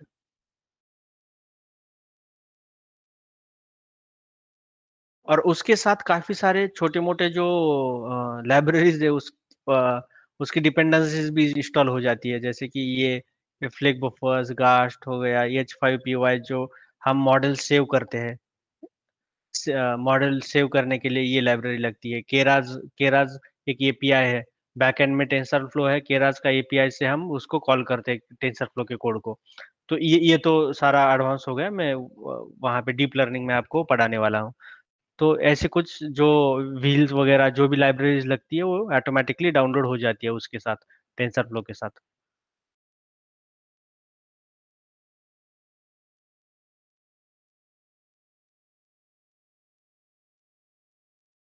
तो वैसा ही एक मैथ मॉड्यूल, अगर मैथ मॉड्यूल हमें सीधा लोकल पे, या फिर आप जहाँ पे भी प्रोडक्शन में काम कर रहे हो, वहाँ पे तो कोई लाइब्रेरी प्रेजेंट नहीं होती है, सिर्फ पाइथन बेस इमेज प्रेजेंट होती है, बाकी सब कुछ हमें इंस्टॉल करना पड़ता है। तो यहाँ पे तो सिर्फ इंपोर्ट से काम हो जाता है। तो यहाँ पे हम क्या कर रहे हैं अभी, इंपोर्ट मैथ कर रहे हैं। अगर मैथ मॉड्यूल पे काम करना है, जिस मॉड्यूल पे काम करना है, उस मॉड्यूल को हमें इंस्टॉल करना पड़ता है, इंपोर्ट करना पड़ता है। कोलैब में वो करने की जरूरत नहीं है, इसीलिए हम कोलैब से शुरू कर रहे हैं आपकी जर्नी, ताकि इसी में ना हम फंसे कि आप इंस्टॉल कर रहे हो, इंस्टॉल नहीं हो पा रहा है, फिर आप इधर उधर से वीडियो आप देख के वो ट्राई कर रहे हो, फिर भी नहीं हो पा रहा है, जो भी है वो कुछ मतलब हमें झमेला करना ही नहीं है। नहीं, अभी अभी नहीं, जब आपकी उस लेवल की एप्टी धीरे धीरे डेवलप हो जाएगी, तब आपको ऑटोमेटिक डीबग कैसे करना है, खुद से वो सब कुछ पता चल जाएगा। जैसे आप लोग काफी एक्सपेरिमेंट्स कर रहे हो आजकल, एक ही दिन में, एक दो दिन में ही आपने फोर्क करना सीखा। हाँ, एक ने शायद फोर्क की जगह पे पुल किया था, तो पुल और फोर्क का डिफरेंस भी आपको अब पता चलेगा। जब आप गलतियां करते हो तब आप सीखते भी हो उससे। लोकल में आपने किसी ने पुल किया है, अब लोकल पे कैसे पुल किया मैंने तो सिखाया भी नहीं, बट हाँ आपने वो किया है। तो आपने कैसे किया होगा, हो सकता है आपने गिट बैश डाउनलोड किया है पहले, राइट? जिसने भी किया है, राइट? हाँ, क्योंकि मैंने विदाउट गिट किया तो, था। हाँ राइट, विदाउट गिट तो आप वो नहीं कर सकते, वो तो आप एडवांस चले गए फिर, उससे भी जितना मैंने बोला था उससे काफी ज्यादा। हाँ, तो मैंने क्या बोला था कि आप ही की रेपो में करना है वो फर्क, तो सिर्फ यूआई का गेम था। अभी आप आ गए CLI पे, कमांड लाइन इंटरफेस पे, वहां पे आपने क्या किया, गिट क्लोन यूज किया, और गिट क्लोन यूज करके सब कुछ आप लोकल में लेके आए हो। बट हाँ, आपको पता चलेगा कि गिट फॉर्क में और गिट क्लोन में क्या क्या डिफरेंस है। गिट क्लोन डाउनलोड आप सब रेपो डाउनलोड आप लोकल पे कर सकते हो आपकी, पर फॉर्क क्या होता है, फॉर्क का मतलब सिर्फ एक गिटहब अकाउंट से दूसरे गिटहब अकाउंट पे आप उसको पुल कर रहे हो। हम्म, ठीक है, चलिए मैथ मॉड्यूल एक बार क्विकली देख लेते हैं। ऐसे छोटे मोटे मॉड्यूल्स आप मतलब बहुत सारे हैं पाइथन में, बट हम जो मेन मॉड्यूल्स पढ़ने वाले हैं, पांडास है, पाई सीबॉर्न, मैटप्लॉटलिब, नमपाई है, टेंसरफ्लो, केरास, ये तो डीप लर्निंग के लिए हो गए, पाइटॉर्च है, वो सारे हम धीरे धीरे कवर करेंगे। वो बहुत मतलब मेजर मॉड्यूल्स है यहाँ पे। और कोई भी एक मॉड्यूल आपने सीखा तो भी सफिशिएंट है। जैसे कि मोस्टली पांडास और नमपाई के फंक्शन सिमिलर सिमिलर है और एक ही काम करने के लिए यूज होता है उसका। पांडास भी अभी काफी फास्टर हो गया है, अभी एडवांस वर्जन उसका निकला है तो वो काफी फास्टर है। हम नमपाई क्यों यूज करते थे, क्योंकि नमपाई पांडास से थोड़ा सा फास्टर था। पाइथन का कोड सिंपल होता है, नमपाई का थोड़ा सा इंट्यूटिव नहीं होता कोड, बट मोर और लेस सेम फंक्शन है, सिमिलर फंक्शन है, कौन से भी मॉड्यूल यूज करो हमें काम करके देना है उनको। तो आप जिस भी मॉड्यूल मॉड्यूल के ऊपर काम करना चाहते हो, इट्स अप टू यू। तो मॉड्यूल क्या होता है? Collection of functions, variables, classes होते हैं। ये क्या होते हैं? फंक्शंस होते हैं कुछ इसमें। जैसे कि हमने dot add, dot append, dot pop, dot remove ऐसे फंक्शंस देखे, वो इनबिल्ट थे पाइथन में। वैसे ही कुछ फंक्शंस मॉड्यूल्स लेके आते हैं। मॉड्यूल्स यानी एक लाइब्रेरी, कंसिडर और imagine this as a big library. तो काफी बड़ी लाइब्रेरी है, उसमें अलग अलग किताबें हैं। किताबें यानी फंक्शंस है, उसमें अलग अलग वेरिएबल्स और क्लासेस है। क्लासेस यानी क्या? कि एक बड़ी सी डिपार्टमेंट है, लाइब्रेरी है, लाइब्रेरी के अंदर बड़ा सा एक डिपार्टमेंट है। जिसको भी किसी को हॉबी है, वो क्या करेगा? स्पोर्ट्स सेक्शन में जाएगा। तो स्पोर्ट्स सेक्शन में भी काफी सारे फंक्शंस और वेरिएबल्स है। वैसे ही ये क्लासेस है, तो काफी सारे उसमें भी एक फंक्शंस डिफाइन होते हैं एक क्लास में। ऑब्जेक्ट ओरिएंटेड प्रोग्रामिंग जिसको बोलते हैं, मतलब हम उप्स बोलते हैं पाइथन में। उसके अंदर, क्लास के अंदर भी बहुत सारे फंक्शंस होते हैं और वेरिएबल्स भी होते हैं। तो इसीलिए इसको मॉड्यूल बोलो या फिर लाइब्रेरी बोलो, मतलब जनरली हम इंटरचेंजेबली ये यूज करते हैं, बट उसका थोड़ा थोड़ा डिफरेंस है उसकी डेफिनेशन में। उतना डिटेल में हमें नहीं पढ़ना है। अब अगर आप पढ़ना चाहते हो तो ये क्वेश्चन आपके लिए है, what is difference between Python library and module. बाकी तो आपको ये पता चल जाएंगे धीरे धीरे, हम जैसे भी आगे जाएंगे वैसे वो इनके डिफरेंस आपको पता चलेंगे। तो math is a module that contains several functions to perform mathematical operations. यहाँ पे क्या है, काफी सारे फंक्शंस दिए गए हैं जिन्होंने, if you want to use any module in Python, we have to import that module. For example, import math.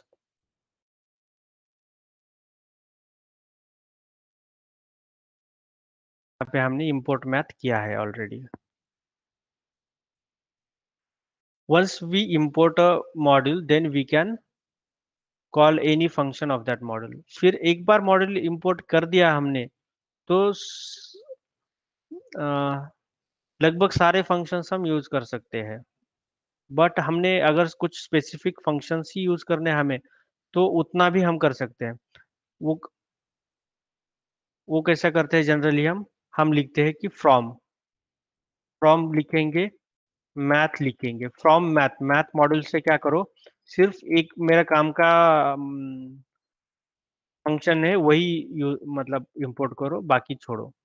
सब मैथ में पूरी लाइब्रेरी मुझे उठा के नहीं लेके आनी है यहाँ पे, सिर्फ मेन फंक्शंस लाने हैं। मान के चलो कि जहाँ पे जैसे यहाँ पे लिखा है देखो, from math import ceil, floor, factorial, trunc, GCD, sin, cos, tan.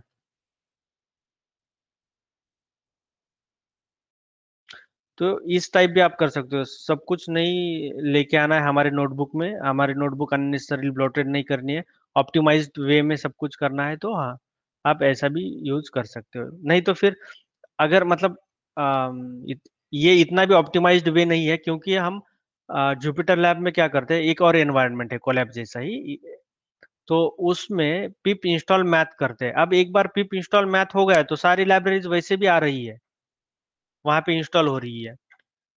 फिर इंपोर्ट मैथ ही लिख दो सिर्फ, क्यों इतना लंबा कोड लिखना है? हम्म? क्योंकि वहां पे सब कुछ डाउनलोड करना है। इंपोर्ट पिप इंस्टॉल मैथ करना पड़ता है। हम ऐसा नहीं लिख सकते कि पिप install seal, floor, factorial from math, ऐसा नहीं लिख सकते हम वहां पे। हम्म?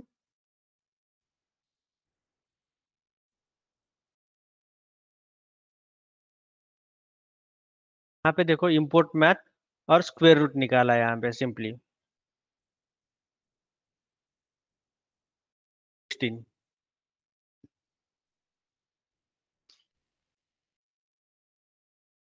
और कुछ अदर फंक्शन, हमारे जो काम के फंक्शन है एक दो, सिर्फ दो है फंक्शंस हमारे काम के, हम डायरेक्टली यूज करते हैं इन दोनों फंक्शंस को, बाकी किसी को नहीं करते। तो ये दो सिर्फ अगर अगर आप ध्यान में रख सकते हो तो सिर्फ बाकी छोड़ दो। तो जैसे कि सील एक फंक्शन है, सील क्या करेगा, सीलिंग नंबर दे देगा आपको, मतलब इसका सीलिंग नंबर क्या है 10.55, 10.5 से ऊपर है इसका, तो वैसे भी 10.55 का सीलिंग नंबर क्या होगा 11 होगा, तो 11 उसने दे दिया है। उसका फ्लोर क्या होगा 10 होगा फ्लोर वैल्यू, और ये जो नंबर है वो बीच में है, अब उसका सील क्या होगा हायर नंबर होगा, उससे आगे वाला जो भी इंटीजर है आगे का इंटीजर वो होगा। और फ्लोर वैल्यू क्या होती है किसी भी फ्लोट की, जो ये वैल्यू है 10, फ्लोर की वैल्यू, नाम ही है उसका सीलिंग वैल्यू और फ्लोर वैल्यू। 10.55 की कितनी होगी? हेलो राजेश जी, इसमें जो इंपोर्ट ये फ्रॉम मैथ है, इंपोर्ट के आगे जो नाम है डीस्ट्रक्चरिंग की है, ये इसीलिए कि आगे हम मैथ डॉट ना लगाना पड़ा, डायरेक्टली नेम से हम फंक्शन का कॉल कर ले। अगर हम इंपोर्ट के आगे सेल्फ और फैक्टोरियल ना लगाते तो मैथ डॉट सील लगाना पड़ता, मैथ डॉट फ्लोर लगाना पड़ता, नेम स्पेस साथ में लगती। नहीं लगाना पड़ता। एक सेकंड मैथ अगर है तो सील इंपोर्ट किया है हमने, तो सीलिंग लिमिट इंपोर्ट करी, हाँ लगानी पड़ती, फिर लगानी पड़ती मैथ डॉट लगानी पड़ती, या फिर मैथ इंपोर्ट कर रहे हैं हम लोग। हाँ राइट।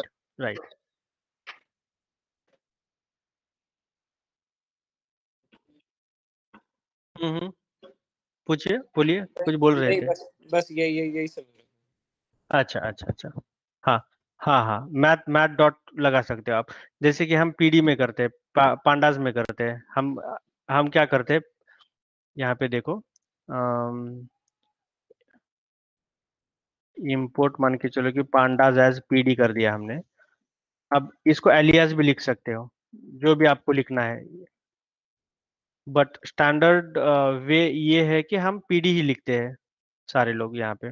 तो पांडास एज पीडी, और मुझे एक डेटा फ्रेम क्रिएट करना है एक सीएसवी फाइल से, तो मैं क्या करता हूँ यहाँ पे पीडी डॉट पीडी में एक फंक्शन है read CSV, PD dot read CSV एक फंक्शन है, और मैं फाइल का पाथ देता हूँ जो भी आप देना चाहते हो।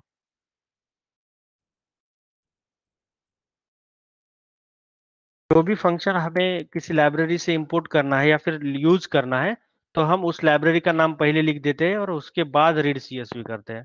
और अगर लाइब्रेरी से सारे फंक्शंस हमने कॉल किए हैं तो फिर सीधा फंक्शंस आप यूज कर सकते हो उसके। बट जनरली स्टैंडर्ड वे ये है कि लाइब्रेरी का नाम शुरुआत में लिखे और फिर बाद में उसका जो भी फंक्शंस है वो लिखते हैं, ये स्टैंडर्ड सिंटैक्स है।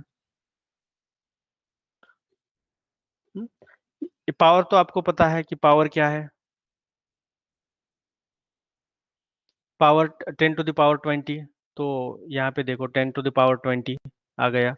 फिर ये फैक्टोरियल, फैक्टोरियल का मतलब 5 इंटू 4 इंटू 3 इंटू 2 इंटू 1, ये फैक्टोरियल आ गया।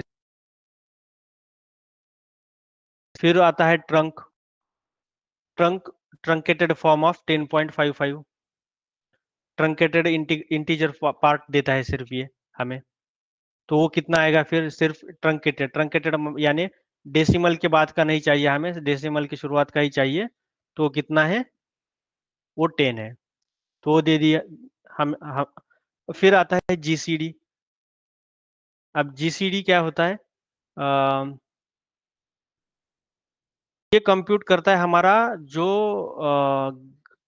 जीसीडी का मतलब क्या होता है, greatest common divisor, right, greatest common divisor. तो अगर दो नंबर हमने दे दिए तो वो बोलेगा कि ग्रेटेस्ट कॉमन डिविजर क्या है उन दोनों में, जो भी हमने पढ़ा था एलसीएम एचसीएफ जीसीडी पढ़ा था ना हमने 10 तक, बट अभी आप यूज नहीं करने वाले हो, वो बात अलग है, बट वहां पे जो पढ़ा था ग्रेटेस्ट कॉमन डिविजर, तो वो होता है वो 1 2 3 4 1 2 3 4, वो क्या है 10 है।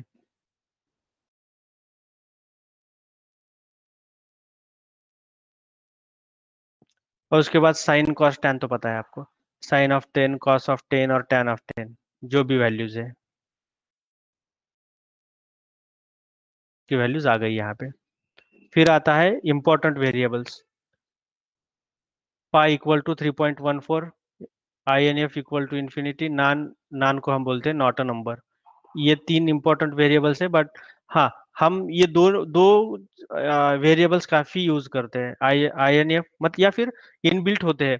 अगर कुछ आपने ट्रांसफॉर्मेशन लगा दिया डेटा फ्रेम को तो एक एरर आता है INF इन्फिनिटी, तो हम समझ सकते हैं कि अरे हाँ इन्फिनिटी आ गया एरर। या फिर NaN काफी बार आप सुनेंगे अब, जब मैं पांडास सिखाना शुरू कर दूंगा तब वहां पे नॉट अ नंबर एक वैल्यू आती है।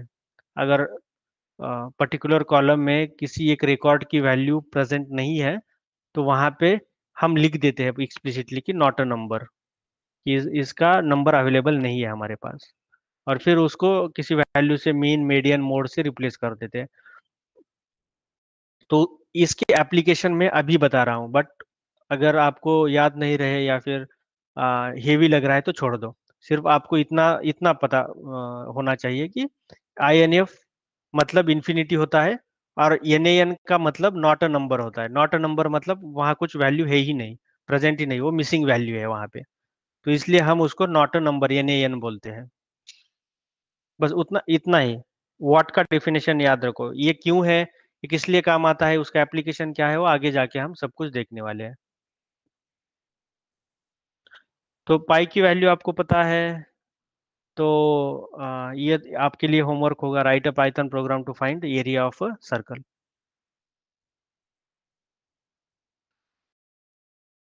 और एक फंक्शन है इवैल फंक्शन। इवैल फंक्शन का हम यूज काफी बार करते हैं, आगे जाके भी आपको एक्सप्लोरेटरी डेटा एनालिसिस में उसका आप यूज करेंगे। तो इवैल फंक्शन क्या होता है, इवैल्यूएट करता है स्ट्रिंग को इवैल्यूएट करने के लिए होता है। अगर किसी ने स्ट्रिंग फॉर्मेट में अगर नंबर्स लिख दिए या फिर स्ट्रिंग भी लिख दी और उसको इवैल्यूएट करना है, उसके ऊपर कुछ ऑपरेशंस करने हैं, तो हम इवैल यूज करते हैं। तो इवैल क्या करेगा, इसको इवैल्यूएट करेगा। अगर ये स्ट्रिंग में भी है तो भी इवैल्यूएट करेगा, इसलिए इस फंक्शन को करते हैं, इसका इस्तेमाल होता है। जैसे कि x इक्वल्स टू हम, ये हाँ बोलिए। या, अ, ये स्ट्रिंग में कैसे, मतलब कोई एग्जांपल आप बताओगे कैसे होगा, किस टाइप की स्ट्रिंग होगी जिसमें कि ये एवेल्यूएट करेगा? अच्छा,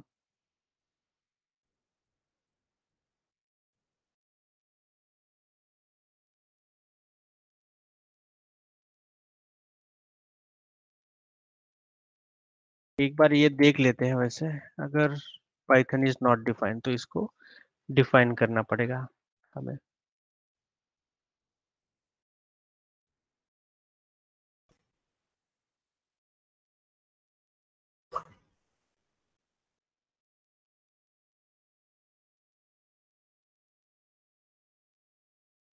हेलो। हम्म,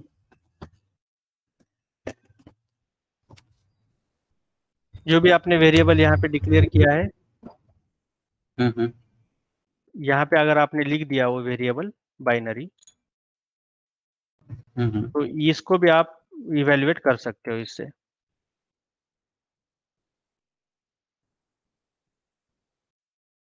जो भी वेरिएबल दोगे, बाइनरी मतलब बाइनरी नहीं प्रोवाइड किया मैंने, बट हाँ जो भी आप वेरिएबल का नाम भी दोगे स्ट्रिंग फॉर्मेट में, वो इवेल्युएट कर देगा। ठीक है। अच्छा, मतलब ये एक्सप्रेशन को एवेल्यूएट करेगा पूरा, जो हम्म। भी हमने लिखा। हाँ राइट, एक्सप्रेशन को ही है जो स्ट्रिंग फॉर्मेट में दिया तो भी वो करता है इवेल्युएट। इसमें अगर सर मैं वो स्ट्रिंग और कर दूंगा ऐड तब तो नहीं होगा या हो जाएगा? कौन सी? अगर एक्सप्लिसिट स्ट्रिंग ऐड करोगे तो नहीं होगा, जैसे कि आपको ऐसी करनी है जैसे मैंने किया था अभी पाइथन ऐड करके सिर्फ नहीं। अच्छा हाँ, ठीक हो गया। आपको वो डिफाइन करना पड़ेगा, उस वो क्या है एग्जैक्ट क्या है। अगर वो वेरिएबल है तो इवेल्युएट करने की कोशिश करेगा वो।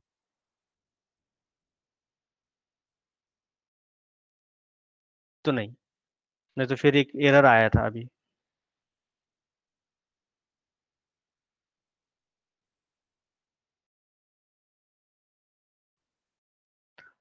और उसके बाद है कुछ आउटपुट स्टेटमेंट्स। आउटपुट स्टेटमेंट्स, ठीक है। तो आउटपुट स्टेटमेंट्स क्या होता है, जनरली हम प्रिंट ही यूज करते हैं और सिंपल उसका सिंटेक्स होता है। बहुत कॉम्प्लिकेटेड सिंटेक्स नहीं होता है उसका प्रिंट स्टेटमेंट का। तो अगर प्रिंट हेलो वर्ल्ड यहाँ पे लिखा है, बट यहाँ पे एक स्लैश एन ऐड किया है मैंने, तो स्लैश एन का मतलब new line. New line, right.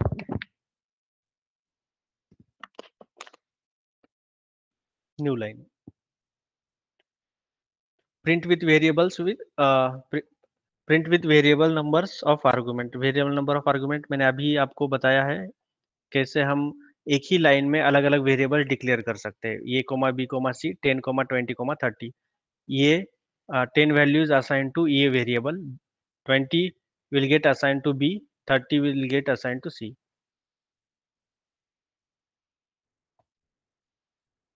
और हमने क्या किया है यहाँ पे प्रिंट स्टेटमेंट में लिख दिया कि the values are A comma B comma सी।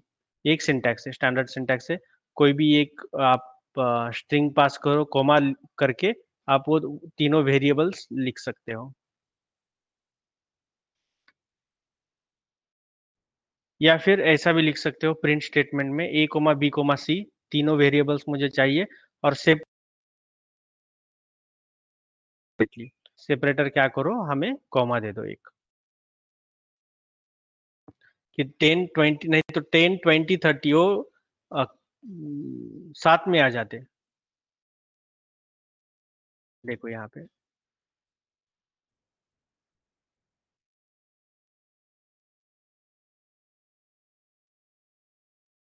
अगर मैं सेपरेटर यूज नहीं करता हूँ, इसमें एक सिर्फ स्पेस रहेगा। सेपरेटर यूज करता हूँ। अब सेपरेटर कौन सा, डिफॉल्ट सेपरेटर तो क्या होता है, स्पेस होता है। बट यहाँ पे पाइप डिलिमीटर देना है मुझे, तो वो दे सकते हो, जो भी देना है आप वो यूज कर सकते हो। वो एज ए सेपरेटर होगा, एज ए सेपरेटर वो काम करेगा। तो प्रिंट फंक्शन है, वो तो प्रिंट करेगा। प्रिंट फंक्शन एक पैरामीटर लेता है, उस पैरामीटर का नाम सेपरेटर है। उसको जो भी हम फंक्शंस में प्रोवाइड करते हैं उनको पैरामीटर्स बोलते हैं, ठीक है। वो एक चीज याद रखो, ये पहली बार मैं बता रहा हूँ, बट हाँ हम इस चीज को मतलब या फिर इस वर्ड को काफी बार यूज करने वाले हैं आगे से। इसको हम पैरामीटर्स बोलते हैं। कौन कौन से पैरामीटर्स हम पास कर सकते हैं उसमें, तो एक तो ये है कि स्ट्रिंग पास करोगे आप इसमें नॉर्मल, बट इसको पैरामीटर नहीं बोलते हम। पैरामीटर्स यानी कि ये होते हैं पैरामीटर्स, क्योंकि प्रिंट का सिंटैक्स है। और आप python.org पे जाके वो डिटेल देख भी सकते हैं कि अगर ये कोई इनबिल्ट फंक्शन है तो हम कौन कौन से पैरामीटर्स पास कर सकते हैं। तो धीरे धीरे वो भी मैं बताता जाऊंगा आप कि कैसे वो उन चीज़ों को सर्च कर सकते हो।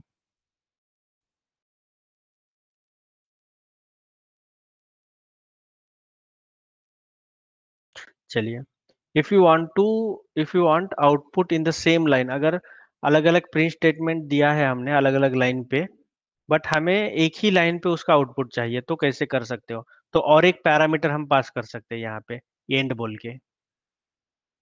तो यहाँ पे क्या किया है, प्रिंट हेलो और सिर्फ एंड कोमा करके हमने एंड को मेंशन किया है, end as a space, end as a space. और फिर इसके बाद तो कुछ प्रिंट स्टेटमेंट नहीं लिखने वाले हम, इसलिए यहाँ पे यूज करने की जरूरत है नहीं। तो यहाँ पे क्या होगा, फिर आउटपुट जो है एक सेम लाइन में आपको दिखाई देगा। और END का मतलब इसके बाद स्पेस दे दो और जो आगे वाला प्रिंट स्टेटमेंट है उसको ऐड कर दो।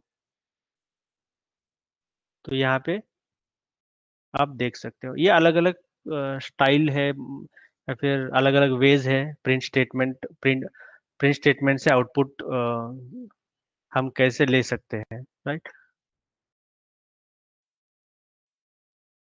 और हम डिटेल में सीखने वाले हैं इसी चीज को। तो मैं वहां पे फिर से मतलब आपको रिवीजन हो जाएगा उस समय। अब कुछ वर्ड्स है जैसे कि %i है, %d है, %f, %s और भी है, आप एक्सप्लोर कर सकते हो उस चीज को। बट हाँ, %i और d कोई भी लिखा तो it will stands for integer, f for float, s for string. तो अगर ये 3 वेरिएबल्स है मेरे पास और मैंने ऐसा लिख दिया कि a वैल्यू इज %i, कि a की वैल्यू क्या है और %a को ही मैंने बोल दिया है, इसकी वैल्यू लिख दो। तो क्या करेगा ये is a value is 10, as value is 10, जो भी लिखना है आपको। तो %i ये इसी का इंटीजर आप लिख दो। b value is 20 and c value is 30। देखो यहाँ पे हमने क्या किया है, b वैल्यू इज %d लिखा है। %d का मतलब ये क्या करो आप, जो भी हम यहाँ पे आर्गुमेंट्स लिखने वाले हैं, इंसर्ट करने वाले हैं, %b जब भी आपको दिखेगा उसकी वैल्यू यहाँ पे ऐड कर लो। तो एक फ्लो हमारा वो कट नहीं हो रहा है यहाँ पे, नहीं तो फिर हमें क्या लिखना पड़ता नॉर्मल प्रिंट स्टेटमेंट में, यहाँ से यहाँ तक हमें एक इन्वर्टेड कोमा में लिखना पड़ता b वैल्यू इज, फिर कोमा देके d लिखना पड़ता हमें, फिर इन्वर्टेड कोमा शुरू करके फिर end c value is inverted comma close comma और सिर्फ d लिखना पड़ता। बट वो काफी टाइम कंज्यूमिंग और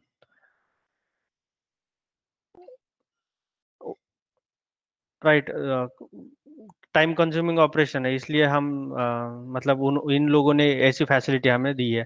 एक्चुअली हम फॉर्मेट भी लिख सकते हैं यहाँ पे, डॉट फॉर्मेट बोल के, वो आगे मैं बता दूंगा आपको, इतना हेवी आज से जरूरत नहीं है। बस इतना 3-4 सिंटैक्स आप याद रखो, या फिर वैसे भी ये गूगल पे मिल जाते हैं। जब आप प्रोजेक्ट करते हैं और आपको ऐसा लिखना है कि अरे यार b's value is something and c value is something and e value is something, आपको ऐसा लिखना है तो फिर सिर्फ सर्च करो और इसका सिंटैक्स मिल जाएगा आराम से, आप वही कॉपी पेस्ट कर लेना आपके प्रोजेक्ट में। जनरली तो ऐसा ही करते हैं हम। बट हाँ, ये आपको एटलीस्ट वो पता होना चाहिए। इस लेक्चर सब कुछ गूगल तो होता है, बट गूगल क्या करना है और हो पाता है या नहीं हो पाता है, इतना तो हमें पता होना चाहिए, इसलिए हम ये सीख रहे हैं आज, राइट। तो और एक वे है प्रिंट स्टेटमेंट या फिर प्रिंट स्टेटमेंट यूज करने का, वो क्या है, यस इक्वल्स टू स्टूडेंट्स अगर है कोई एक स्ट्रिंग तो, और एक हमारे पास लिस्ट है, तो हम बोल रहे हैं कि हेलो %yes %string, मतलब ये the list of items are %yes, percent क्या होगा, ये भी यस होगा, वो ये भी स्ट्रिंग होगी, ये भी स्ट्रिंग होगी, बट ये जो %yes पहली स्ट्रिंग होगी stands for yes, yes this yes, और जो दूसरा %yes है it will stands for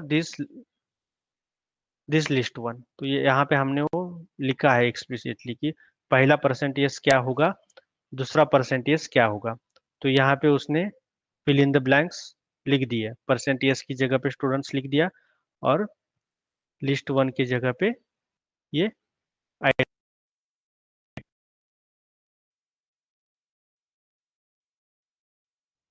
%s को कुछ भी लिख सकते हैं ना, %p भी लिख सकते हैं। हाँ, नहीं लिख सकते, क्योंकि ये स्टैंडर्ड वे है जो यहाँ पे हमने लिखा है।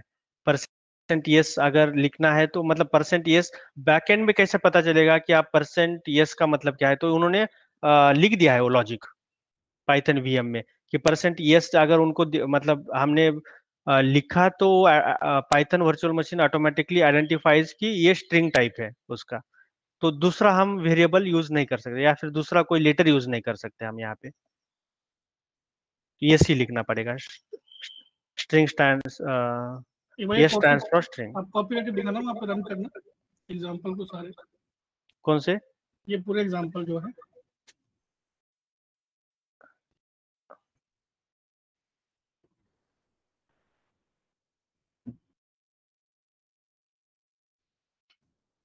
अगर एक ही वैल्यू में 10.10 कर देता हूँ तो एरर दे देगा ये 10.10 करते हैं तो? 10.10 किसी एक वैल्यू में, तो परसेंटेज इंटीजर लिखा है राइट यहाँ पे। हाँ चेक हाँ, करते हैं। तो परसेंटेज इंटीजर तो ऑटोमेटिक वो इंटीजर में कन्वर्ट हो जाएगा। ओके, हाँ ठीक है। हाँ, ये ज्यादा एक्सप्लोर आप ऐसे एक्सपेरिमेंट्स करके कर सकते हो कि हाँ ये होता है क्या, ये पॉसिबल है क्या, नहीं है, राइट।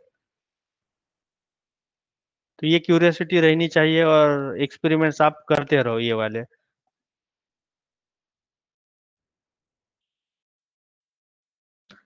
ठीक है, यहाँ तक अब किसी को कुछ डाउट्स है तो पूछो, नहीं तो हम 5 मिनट का ब्रेक लेंगे और अगला सेक्शन शुरू करेंगे, या फिर बहुत हेवी हो गया और इस वीक के लिए बस इतना ही, ऐसा कुछ है तो वो भी बता दो।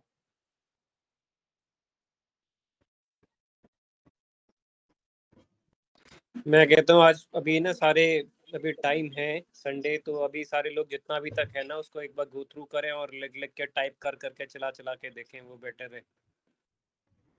क्योंकि अगर इतना एक बेस बैठ गया ना उसके बाद तो फिर धीरे धीरे पिकअप करना इजी है। हाँ हाँ हाँ, वही वही सोच रहा था मैं भी, क्योंकि अगला जो लेक्चर लेने वाला हूँ मैं वो होगा आपका फ्लो कंट्रोल स्टेटमेंट्स, वो थोड़ा सा हेवी जाएगा या फिर हेवी होगा वो लेक्चर, ये बेसिक फ्लो कंट्रोल।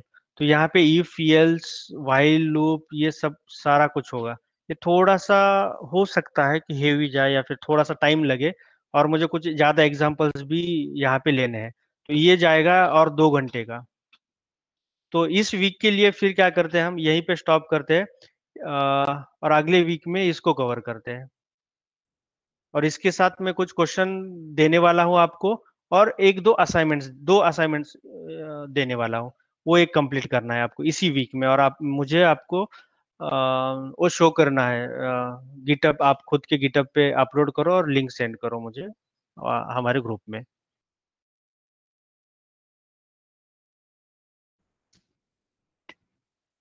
ये ठीक है? Yes okay. हाँ, क्योंकि ठीक है, मतलब आप थोड़ा सा ये वीक लाइट जाने दो, और फिर आगे से तो हाँ सब कुछ एडवांस शुरू हो जाएगा, जो भी मतलब जिन लोगों को ऐसा लगता था कि थोड़ा सा मतलब बेसिक चल रहा है, अब थोड़ा थोड़ा और चैलेंजिंग आने लगेगा काम। अभी आगे से हो गए जो भी मतलब बहुत बेसिक्स लेक्चर्स थे, वो लगभग हो गए हैं। अभी एक एक एडवांस आएगा, फिर से कुछ लेक्चर्स बेसिक आ सकते हैं, जैसे कि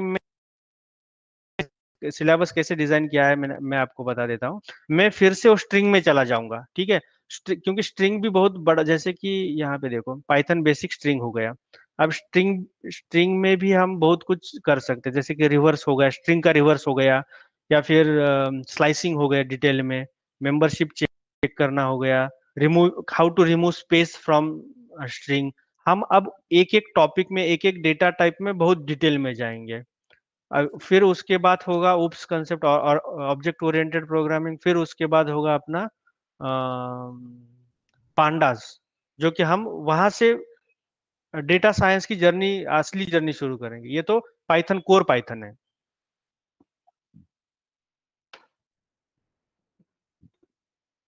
और हम हाँ जनरली ये ट्राई करेंगे कि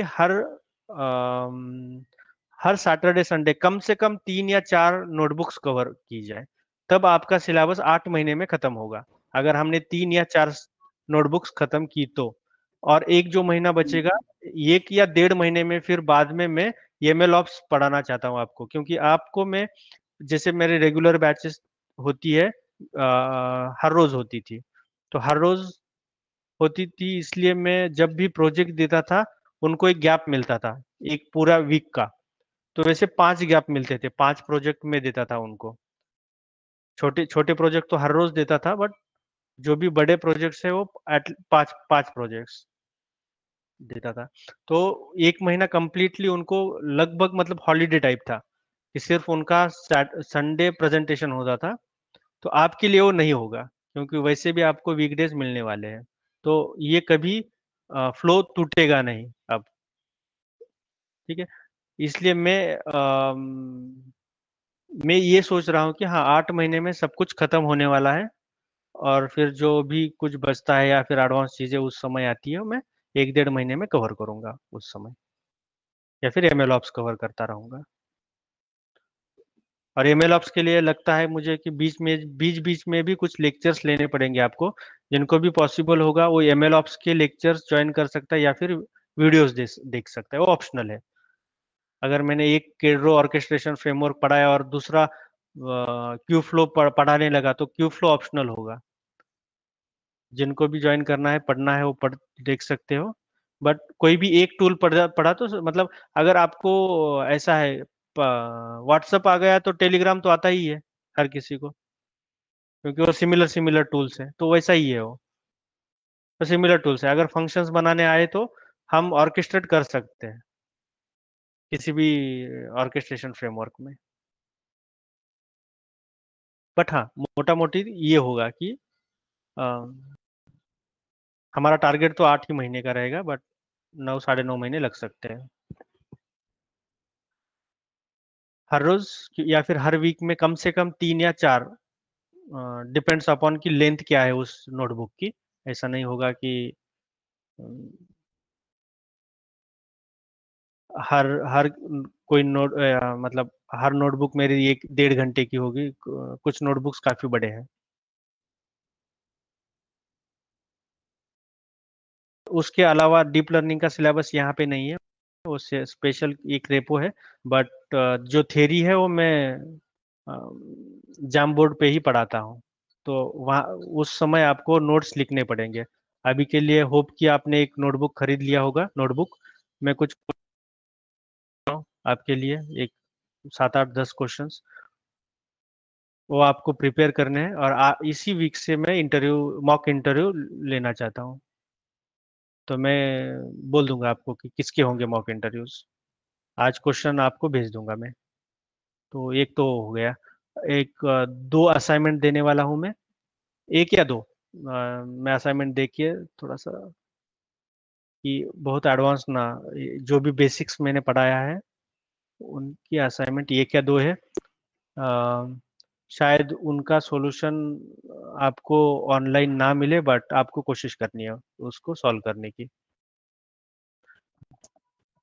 और सॉल्व करना ही है। सिर्फ डेडलाइन फ्राइडे तक की है, और फ्राइडे सुबह तक की है, क्योंकि मैं हर मेरी एक रिक्वेस्ट थी। हाँ मेरा व्हाट्सएप जो है ना सही से काम नहीं कर रहा। क्या हम ग्रुप को जो टेलीग्राम में मूव कर सकते हैं?